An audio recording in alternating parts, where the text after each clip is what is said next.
The Nexus Prime diplomatic hub occupied a sweet spot in space, where three major trade routes converged, which was either brilliant strategic planning or cosmic coincidence, depending on who you asked and how much they'd had to drink. It was a massive rotating structure that looked like someone had convinced a flower to bloom in zero gravity while also being a shopping mall. 17 different species maintained permanent missions there, each one convinced their presence was crucial to galactic stability, which was the kind of self-important thinking that made diplomacy simultaneously necessary and insufferable. The station operated under something called the Transparency Doctrine, which was exactly what it sounded like, but somehow more annoying in practice. Every corridor, every conference room, every cafeteria where beings argued about protein paste flavors, all of it monitored by approximately 40,000 cameras linked to AI systems so sophisticated they could detect a lie before you finished telling it. Privacy was a relic, the doctrine claimed, a primitive holdover from species still working through their trust issues. Evolved civilizations embraced total transparency because they had nothing to hide. The humans had been part of this arrangement for 18 months, which in galactic terms was roughly equivalent to showing up to a party where everyone else had been friends for centuries and expecting them to care about your opinions on the music. Earth had fought hard for membership, jumped through diplomatic hoops, agreed to technology sharing arrangements that were decidedly one-sided, and generally prostrated themselves before the galactic community in exchange for the privilege of being tolerated. Because that's what it was. Tolerance, not respect, not partnership. The other species looked at humanity the way you might look at a clever dog that had learned to use the toilet. Impressive for what it was. But let's not pretend it's ready for advanced conversation. Kai Okafor worked in the Data Reconciliation Bureau, which was a fancy title for mixed person who makes sure the numbers match when different species submit trade reports using incompatible mathematical frameworks. She had a degree in xenoeconomics from Lagos University, spoke 4 Earth languages and passable Zelthoran, and had scored in the 98th percentile on her diplomatic service exams, none of which mattered, because to the other species on Nexus Prime, she was human, which meant she was basically furniture that sometimes filed paperwork. She'd been there 11 months. 11 months of smiling through condescension so thick you could package it and sell it as insulation. 11 months of having her work double-checked by species who couldn't count past base 12 without assistance, but were absolutely certain humans were prone to errors. 11 months of being the diversity hire in a galaxy that had invented diversity before Earth discovered agriculture. The Tamurk Toxarians were the worst about it, which was saying something given the competition. They were crystalline beings, roughly humanoid in shape but composed of some mineral compound that refracted light in ways that made looking at them feel like staring into a kaleidoscope having an identity crisis. They'd been part of the galactic community for 600 years, controlled mining rights to systems rich in exotic elements, and had apparently evolved past the need for basic courtesy. Ambassador Vrith was their chief delegate, a towering figure whose crystalline structure shifted through colors that supposedly indicated emotional states, but mostly just gave Kai headaches. He'd made his opinions about human membership clear from day one. Specifically, his opinion that humanity had been admitted far too early and should spend the next century proving they deserved a seat at the table. He'd cornered her in the commissary 3 weeks ago, blocking her path with the casual arrogance of someone who'd never been told no. The human computational errors in last quarter's lithium exports are unacceptable. Your species' mathematical frameworks are clearly insufficient for galactic commerce. Kai had pulled up the reports on her tablet, highlighted the discrepancies, and shown him that the errors originated from Toxarian merchants using outdated conversion rates. His crystalline face had done something that might have been embarrassment or might have been rage. hard to tell with a species that communicated partially through light refraction. "You dare correct me?" "I dare do my job, Ambassador. The numbers are right there." He'd leaned closer, and his voice dropped to something cold enough to frost circuits. "Humans should learn humility before competence. You are here by our grace, not your merit." Station security had logged the interaction as a cultural misunderstanding. Kai had logged it as Tuesday. Her only real friend on the station was James Park, who worked in the communications liaison office and had the kind of face that made people trust him right up until he smiled. And you realized he was calculating 7 different ways to ruin your day.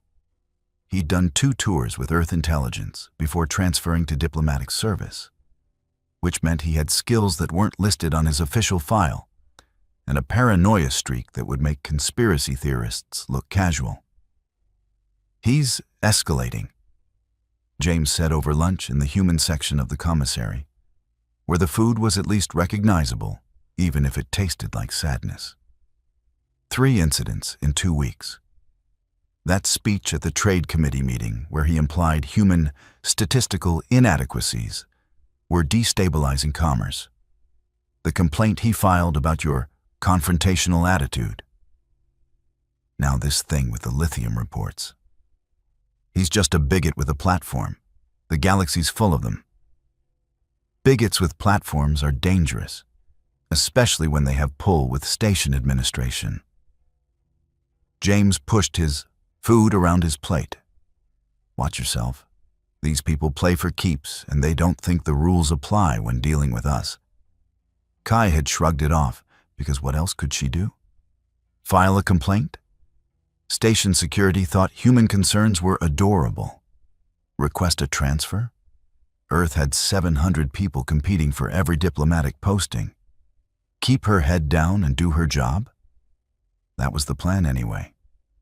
The message came 3 days later, marked urgent, requesting her presence in Conference Room 7 Delta for an emergency reconciliation meeting regarding the Toxarian trade dispute. Conference Room 7 Delta was in the maintenance sector, which was weird, but the message had proper authorization codes and an official seal. So Kai gathered her files and headed down. The maintenance sector was always quiet during Delta shift.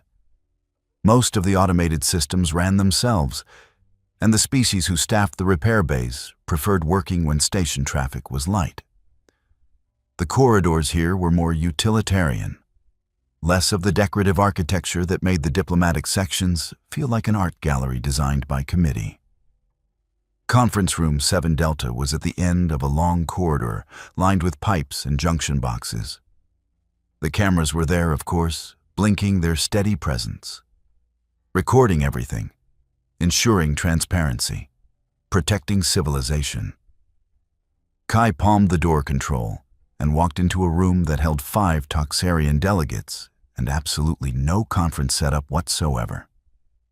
Her brain processed the wrongness instantly.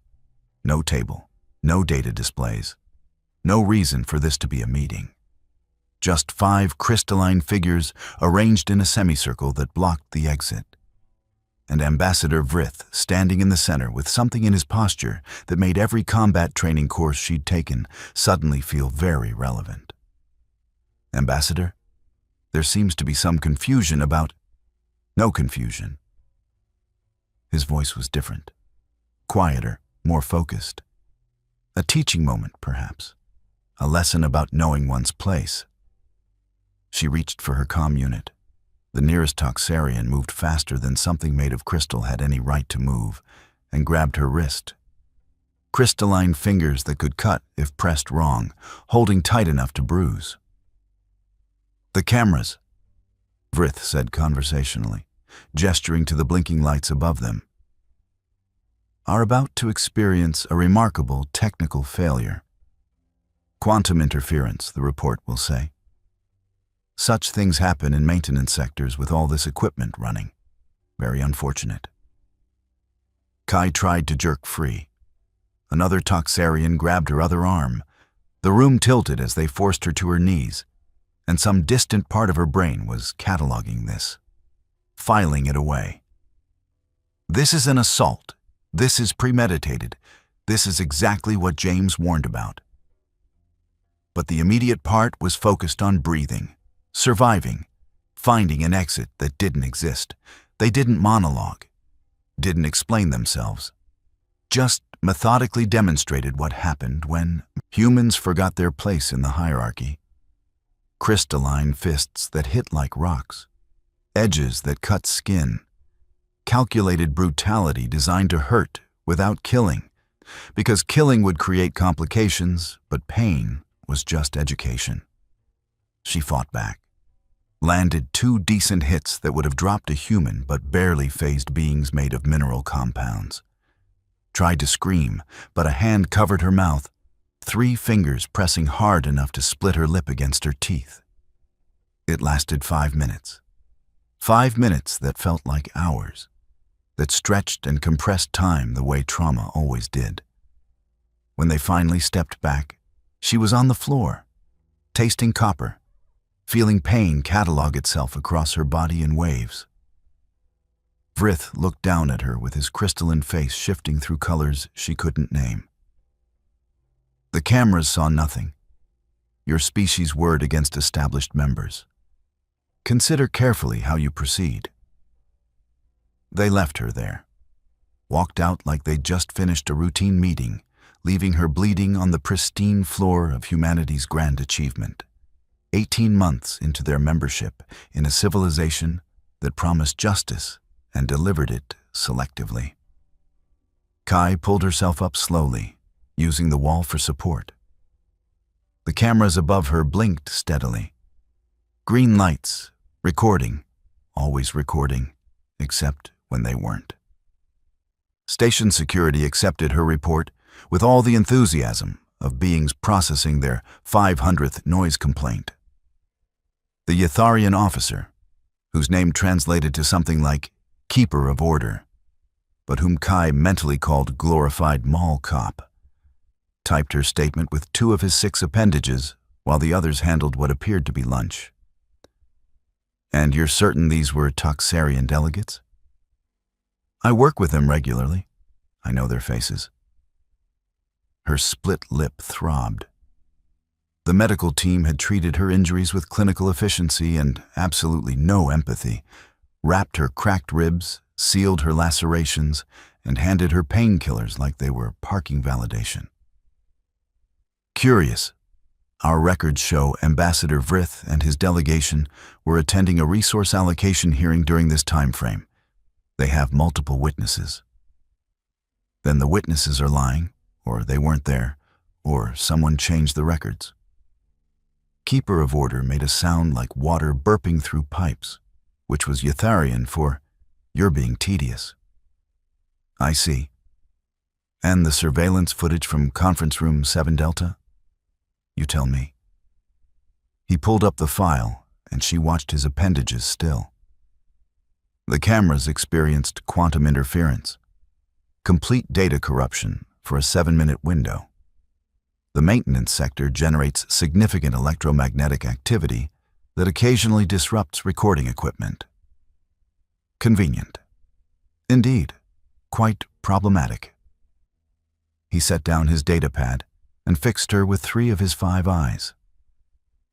Miss Okafor, perhaps you should consider that station life can be stressful. Humans are still adjusting to multi-species environments, and sometimes that adjustment manifests in unusual ways. Our psychological services are quite good. I'm not imagining being assaulted. Of course not. But perhaps you misidentified your attackers. Perhaps the incident was less severe than you remember. Trauma can distort perception. He gestured vaguely with an appendage. Without video evidence, and with the Toxarian delegation's alibi, there's little I can do beyond filing a report. She left before she said something that would get her deported. The human medical bay treated her injuries again, more thoroughly, with actual compassion from Dr. Okonkwo, who looked at her face and swore in 3 languages. This was deliberate. Yeah. Did you report it? Yeah. Let me guess. The cameras saw nothing. How do you know? He was quiet for a moment, his hands gentle as he checked her ribs. Because this is the fourth malfunction involving human personnel in 6 months.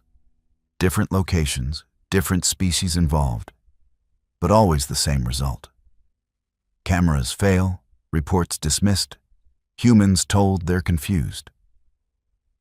Why haven't I heard about this? Because Earth doesn't want panic, doesn't want to jeopardize our membership.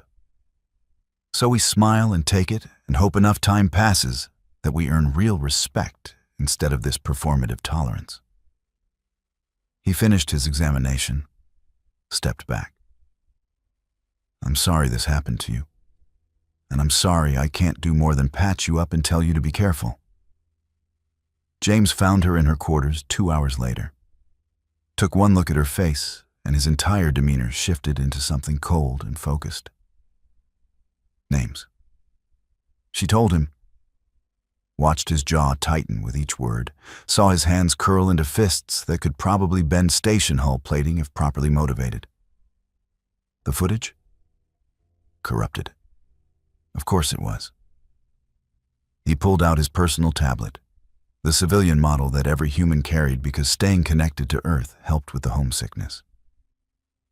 Kai, I need to ask you something, and I need you to think carefully before answering. Okay. Do you trust me? Yes. Good. Because I'm going to make some calls, and things are going to get weird, and at some point, station administration is going to accuse you of fabricating evidence or causing diplomatic incidents, and I need you to hold firm. Can you do that? She thought about 5 minutes in conference room 7 Delta.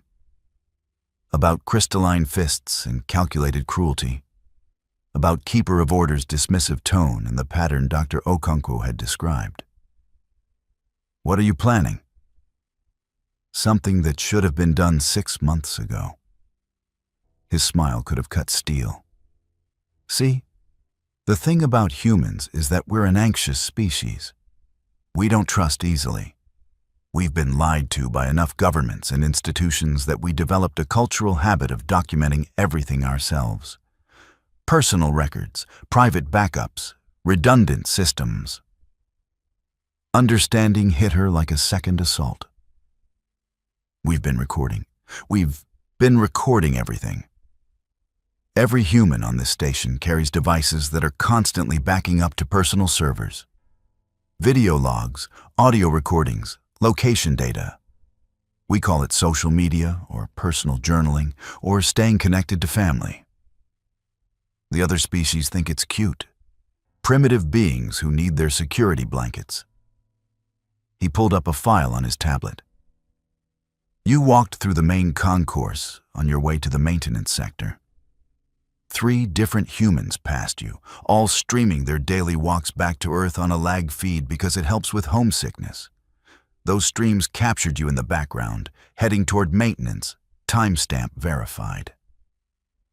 Another file. Chief Engineer Kowalski was running diagnostics on environmental systems 2 corridors over. She uses her own equipment because she doesn't trust station sensors. Her equipment includes audio pickups with a 30-meter range.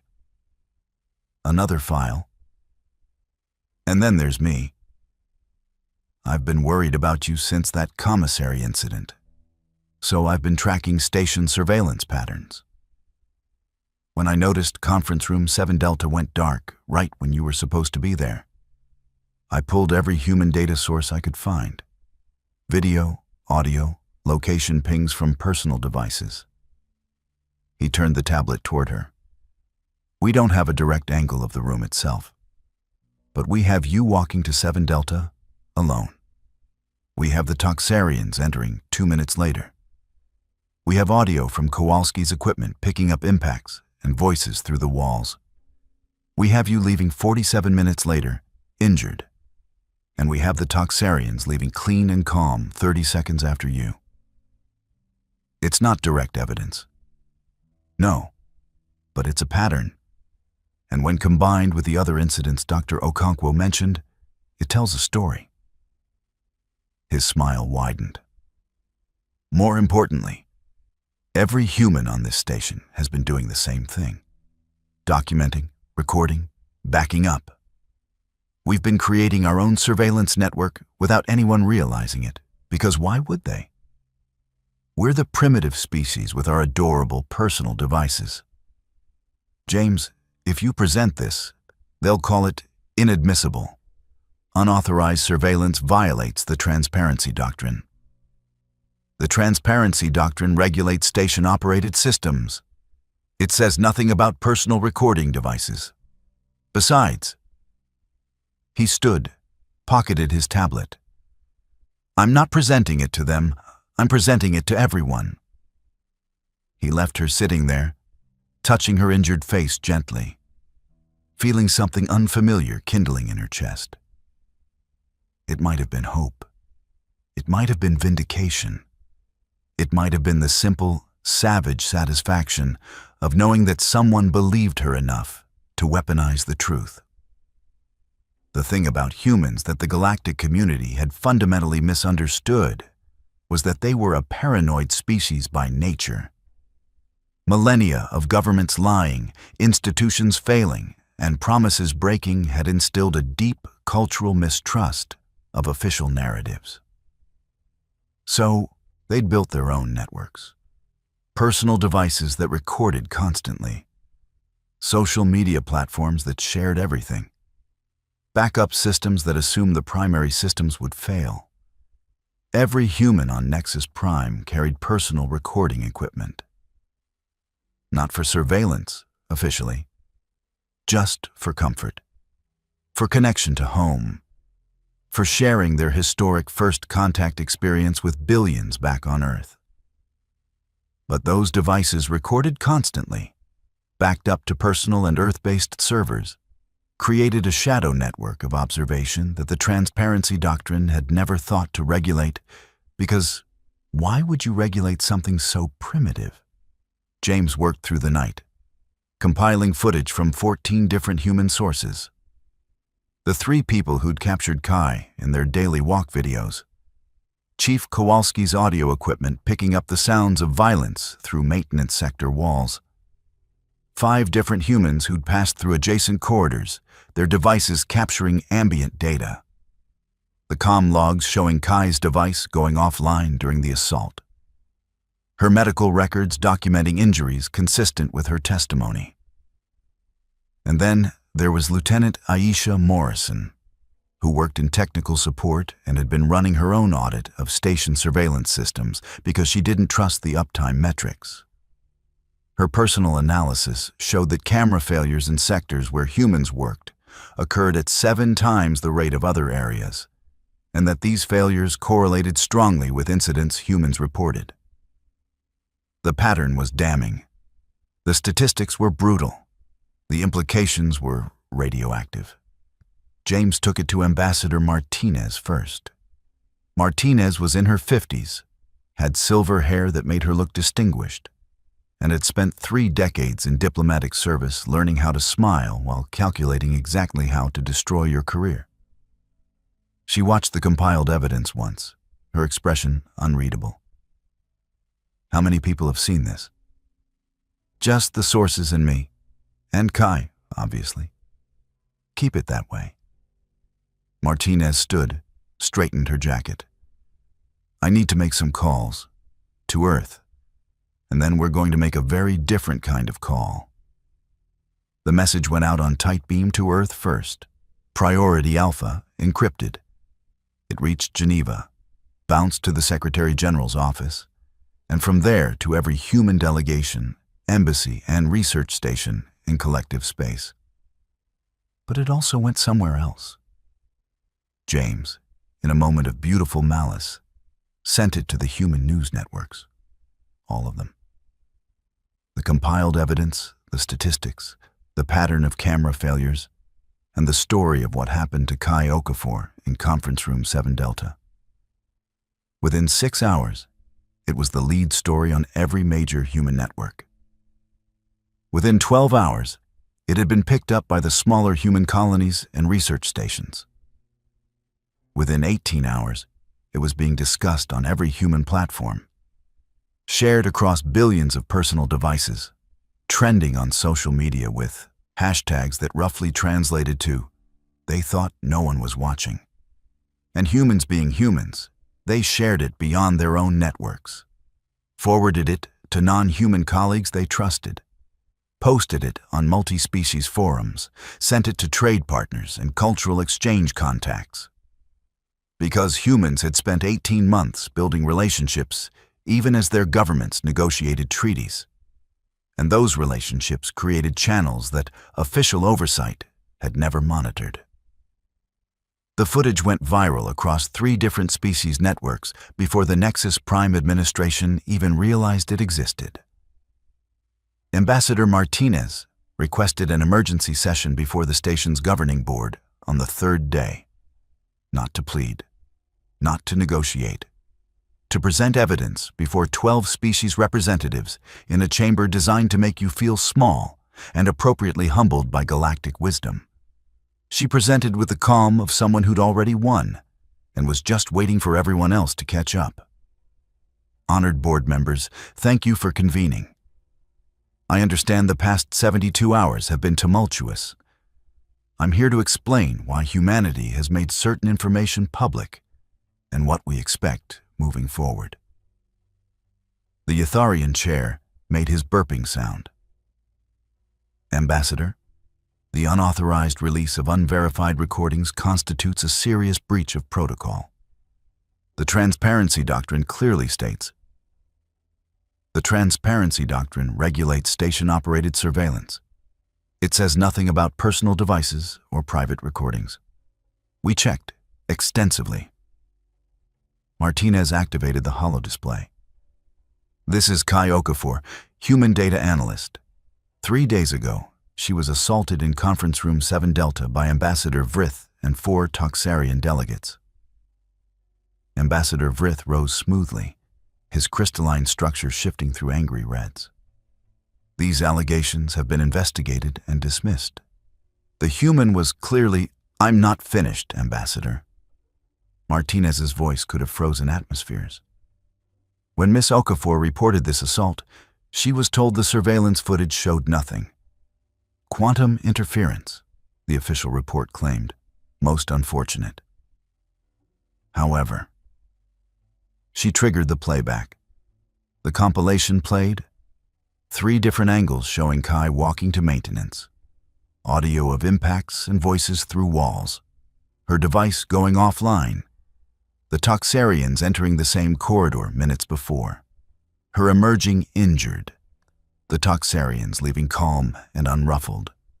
Timestamps verified, authenticated, cross-referenced with station logs. This is not direct footage of the assault itself, Martinez continued, but it establishes a clear pattern of events that corroborates Miss Okafor's testimony. More significantly, she pulled up Lieutenant Morrison's analysis. This is a statistical breakdown of surveillance failures across Nexus Prime over the past 18 months. Camera malfunctions in sectors with human personnel occur at 7 times the baseline rate. These malfunctions correlate with 67% of all incidents humans have reported. The chamber was silent. The interesting thing about humans, Martinez said, her tone conversational, is that we're a deeply paranoid species. We've been lied to enough times that we don't trust official systems, so we built our own. Every human on this station carries personal recording devices. We've been documenting our entire experience here. Video logs, audio recordings, location data. We call it social media. You call it primitive. We call it insurance.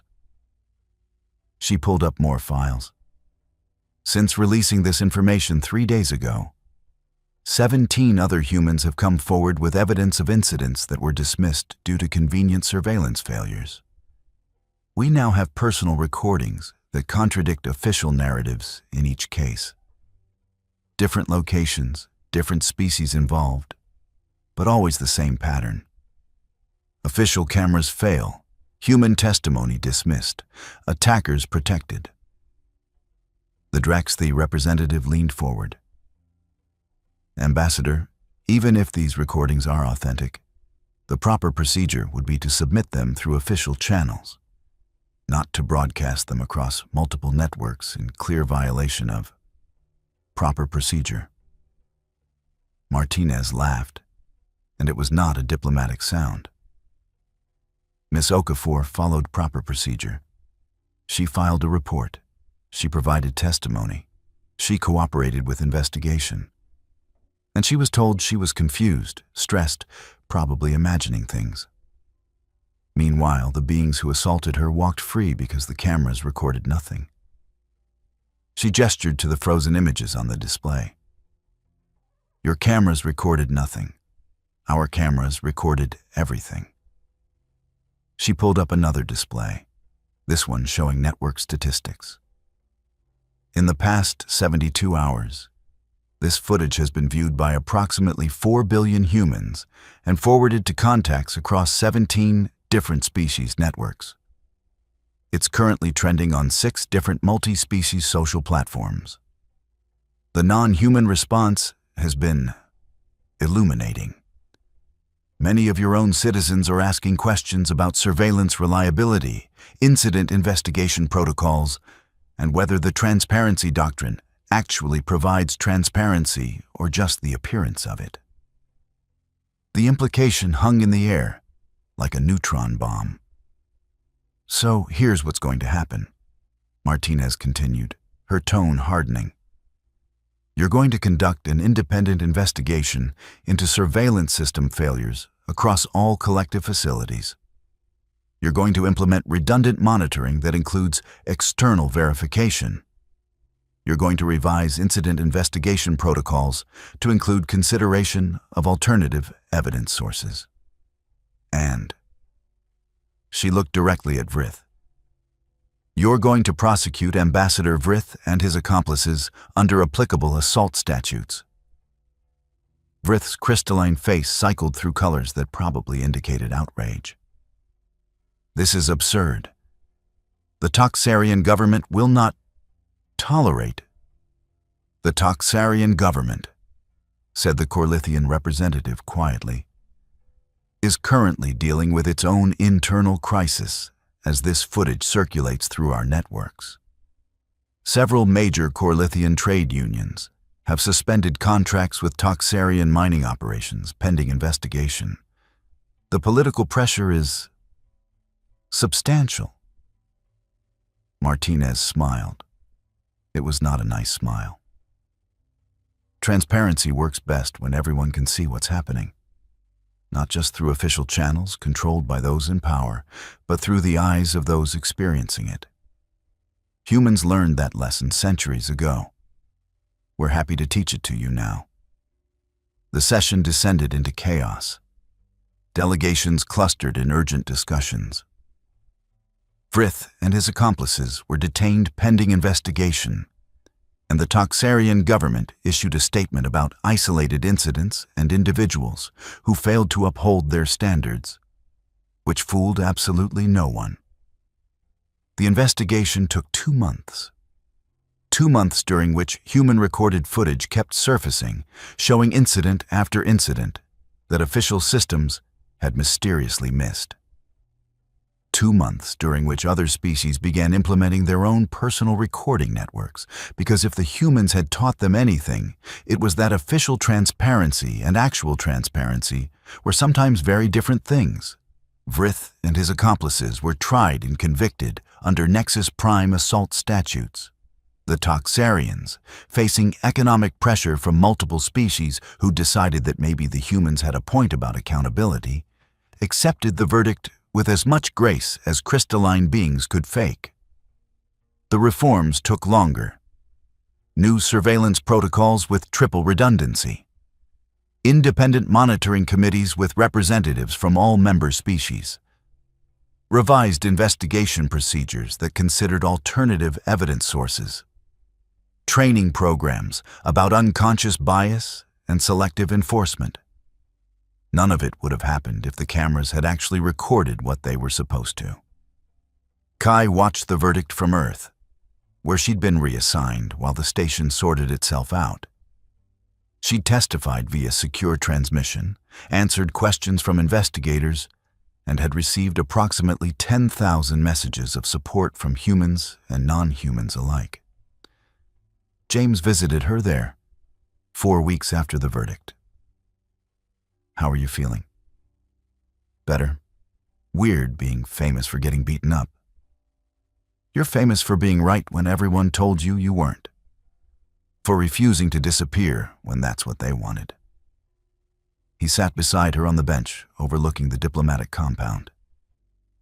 "You changed how the entire galaxy handles accountability." "I didn't do anything. You found the evidence. Martinez went to war. You reported it. You insisted it happened even when powerful beings told you it didn't. You trusted that documentation mattered even when official documentation failed." He smiled. "That's everything." She thought about that. About 5 minutes in a room where civilization's promises evaporated. About cameras that saw nothing and cameras that saw everything. About the careful system of rules that only worked when people decided they applied to everyone. "They really thought no one was watching," she said finally. "Like we were too primitive to have our own eyes." "Yeah." James stretched. "Turns out the primitive species had better surveillance than the advanced ones. There's probably a lesson there about assumptions." 6 months later, Kai returned to Nexus Prime, walked through Maintenance Sector past Conference Room 7 Delta without hesitation, past cameras that now had triple redundancy and independent verification. The room looked exactly the same. The cameras blinked their steady green lights, recording everything that happened there, which was usually nothing more interesting than routine meetings. But now, everyone knew. Official cameras recorded for the official record. Personal cameras recorded for the truth. And the truth was that civilization only worked when someone was watching. All the someones. Not just the powerful ones. The galaxy learned that lesson the hard way, delivered by the species they dismissed as too primitive to matter. And if there was something darkly amusing about the newest members teaching the established powers about accountability through social media and smartphone cameras, well, the universe had always had a sense of humor. It just wasn't usually subtle about delivering the punchline.